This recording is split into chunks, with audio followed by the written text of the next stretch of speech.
ladies, it's Brandy. We're going to be looking at our verse for the day, and it is Friday. Happy Friday. So today's verse is Proverbs 13:20, and it says, "He that walketh with wise men shall be wise, but a companion of fools shall be destroyed."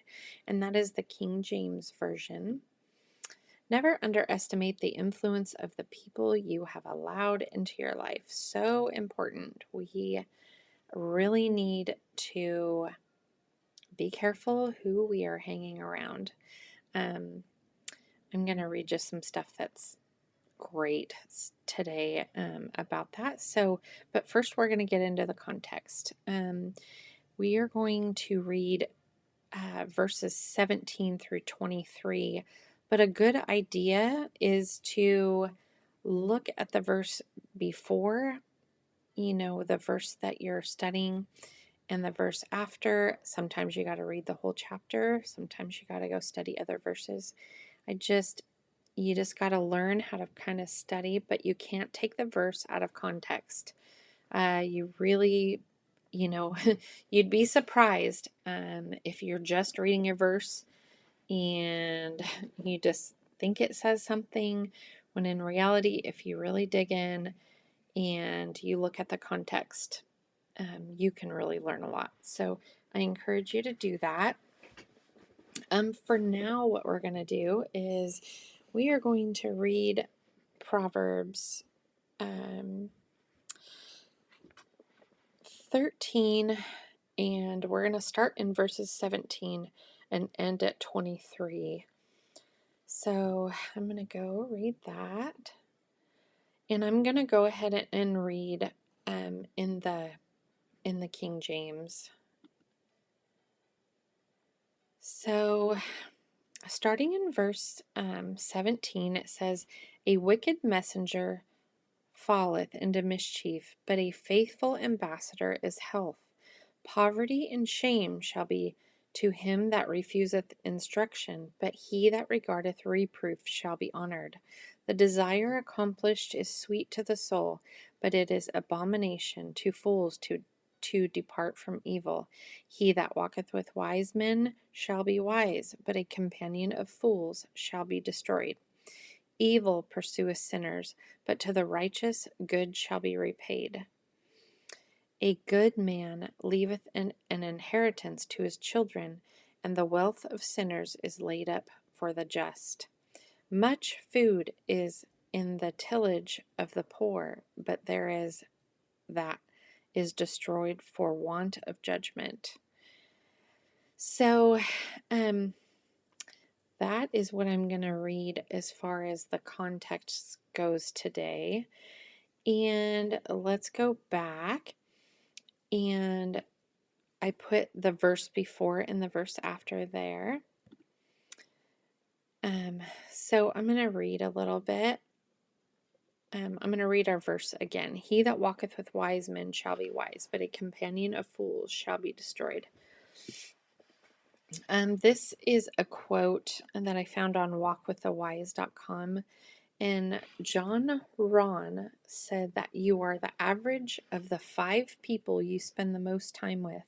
I have also heard it said, "Show me who you hang around with, and I'll show you your future." There is a reason that wise people hang around other wise people. Wise people like to increase their learning. They will not stay around foolish people for very long, and they certainly won't do life with them. So I thought that was really, really good. I'm going to go ahead and read a couple cross references today. We're going to try and keep this short. So some cross references today is "Be not deceived. Evil communications corrupt good manners." And Proverbs 14:7 says, "Go from the presence of a foolish man when thou perceivest not in him the lips of knowledge." And Proverbs 9:6 says, "Forsake the foolish and live, and go in the way of understanding." So I'm just going to go to and read a little bit of commentary here. Let's see. This is an often cited biblical proverb for good reason. It is extremely important to choose one's friends wisely. The people we choose to associate with will influence our decisions and our outlook on life. Their choices can affect our lives. Many sad stories involve those who were caught in or caught in the middle of violence and crime committed by so called friends. Caution with friendship is especially critical when considering how the book of Proverbs defines like wisdom and foolishness. A wise person seeks God and godly knowledge. A fool is the one who rejects God and pursues his own path. And a great verse is Proverbs 9:7 through 12 and Proverbs 12:15. Choosing to associate with wise people causes a person to become wise. However, whoever chooses the companion of fools harms himself. That harm can certainly be earthly. Proverbs 10:27, but it also can be eternal. Proverbs 11:7. In Proverbs 119:63, David testifies that he made a good choice. He writes, "I am a companion of all who fear you, of those who keep your precepts." Peer pressure is strong and its influence can be either good or bad. Godly friends exert a positive pressure on one another to be godly, but ungodly friends exert a negative pressure on one another to do wrong. Exodus 23:2 commands, "You shall not fail with the many, you shall not fall in with the many who do evil."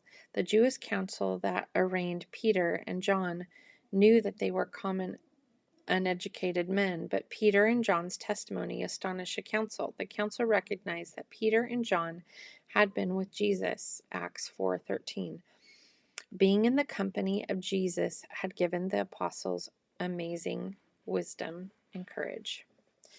So that is all I got for you today, and I will see you tomorrow. Hope you enjoyed today's devotional.